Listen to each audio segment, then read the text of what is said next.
Bonjour, je suis Michèle Lefebvre, spécialiste en enseignement des arts plastiques au secondaire et conceptrice du cahier de traces. Du début à la fin de la proposition de création, l'élève s'engage dans une dynamique de création qui l'initie aux notions, aux techniques, à la réflexion à l'art, qui l'amène à développer des aptitudes de création. C'est d'ailleurs le rôle fondamental de l'enseignant d'art plastique que d'amener l'élève à vivre le processus et la démarche de création. Maintenant, voyons le support graphique du cahier de traces pour mieux comprendre ce dont on parle.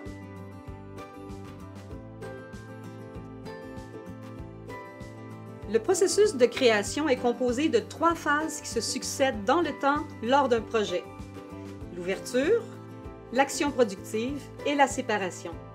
À l'intérieur de chaque phase, nous retrouvons le jeu des 3 mouvements de la démarche de création qui permettent à l'élève l'évolution de sa création. La première phase que l'élève travaille dès le début de son projet est l'ouverture. L'élève entre d'abord dans un mouvement d'inspiration. Il laisse émerger les idées, les sensations, les images. Puis, dans l'élaboration, il consigne dans son cahier de traces des idées, des esquisses, des gribouillages. Et finalement, lors de la distanciation, il retient les idées qu'il reconnaît comme étant les plus prometteuses. La deuxième phase est l'action productive.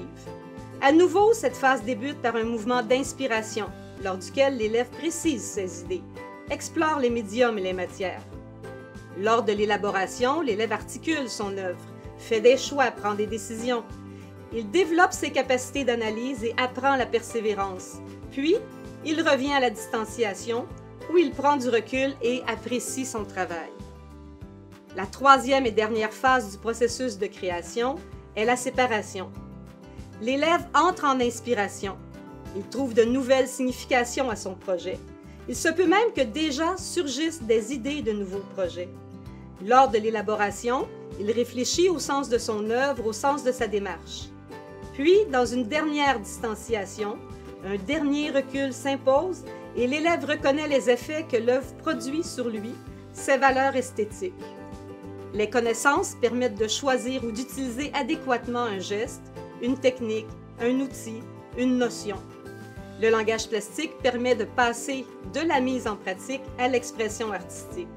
Ainsi, élaborer sa démarche de création dans un processus créateur amène l'élève à prendre activement conscience qu'une œuvre nécessite une intention artistique.